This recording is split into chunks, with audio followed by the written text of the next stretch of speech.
Okay, double replacement reaction. This is going to be our last prediction reaction, okay? These are a little bit more complicated, but once you get the hang of it, they're pretty easy to do. We're going to need that same chart, the same page that has that activity series for a single replacement, except we're going to be using the solubility table for a double replacement. Okay, so you'll notice that there's elements on this y-axis and some polyatomics and some regular elements up on the x-axis, okay?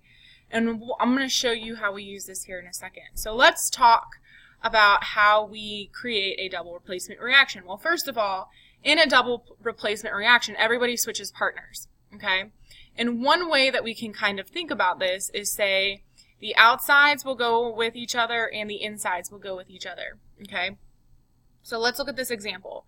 So we have Ki and lead nitrate, lead 2 nitrate. Okay, so what's ultimately going to happen here is potassium is going to go with nitrate and lead is going to go with iodine. Okay, so the very first thing that I like to do is to break up everybody into their ions so I know who has what charge.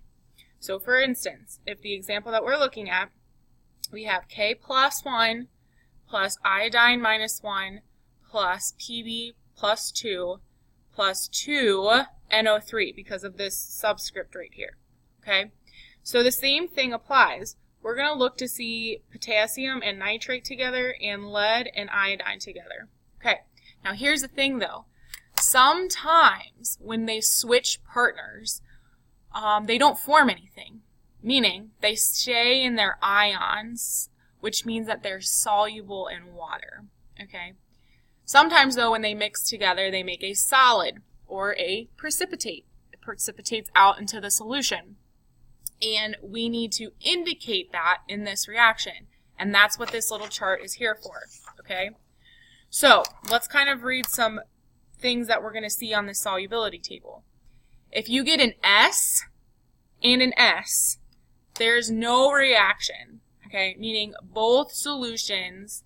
So if I do potassium and nitrate and get S, and lead and iodine and get S, that means that they're both ions, which means that there's no solid, which means no reaction is going to occur. And we'll look at some examples in here.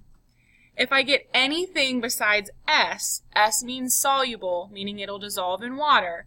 If I get anything besides S, then a precipitate will form, and there'll be a new solid. Okay, so let's look here for our example. Let's look at potassium and nitrate, okay? So potassium is right here, okay? And nitrate is a little bit past the middle. So I'm going to go right here's nitrate, okay?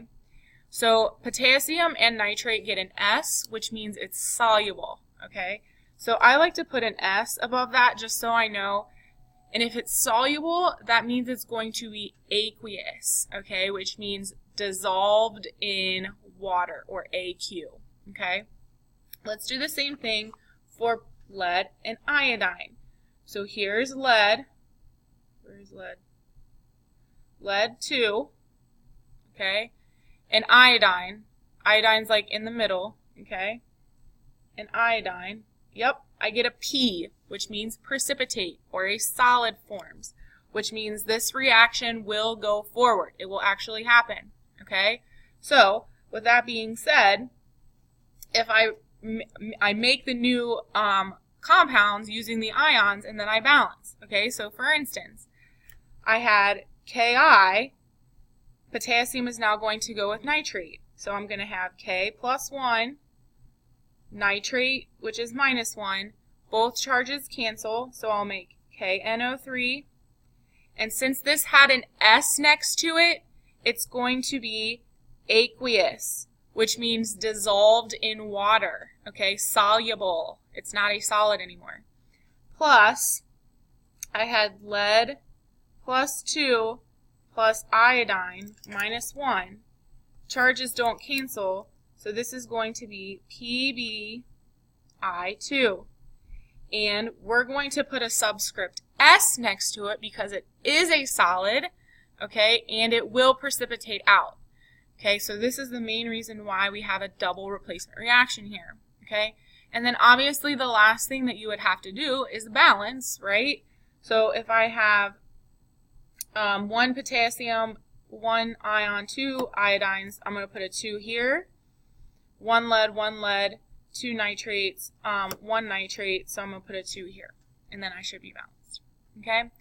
I'm going to do a couple more practice here, and then we'll actually practice this tomorrow in class. Okay? So let's look at this example, the first example that we have here. We have NaCl plus silver nitrate. Okay, so the first thing we're going to do is break everybody up into their ions. So both of these have 1 charges. So this is going to be Na plus 1 plus Cl minus 1.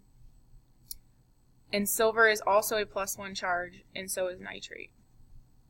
Okay, so what's going to happen here is sodium is going to pair up with nitrate. I'm sorry, I went too far there.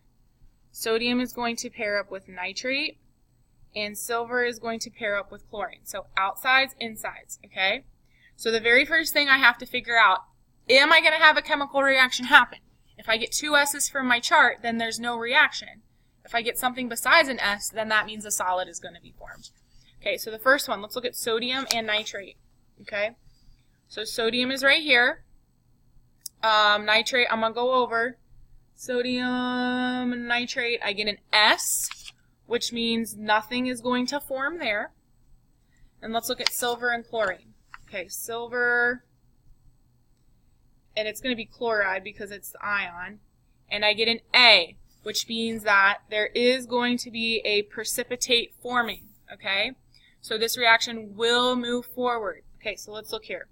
So everybody has a plus 1 charge, so I'm not going to add any subscripts here.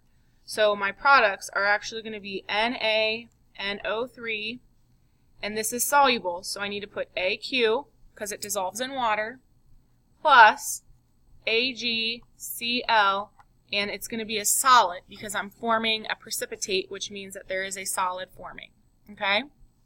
And everything should be balanced. All right, let's look at another example. Sodium chloride and potassium nitrate.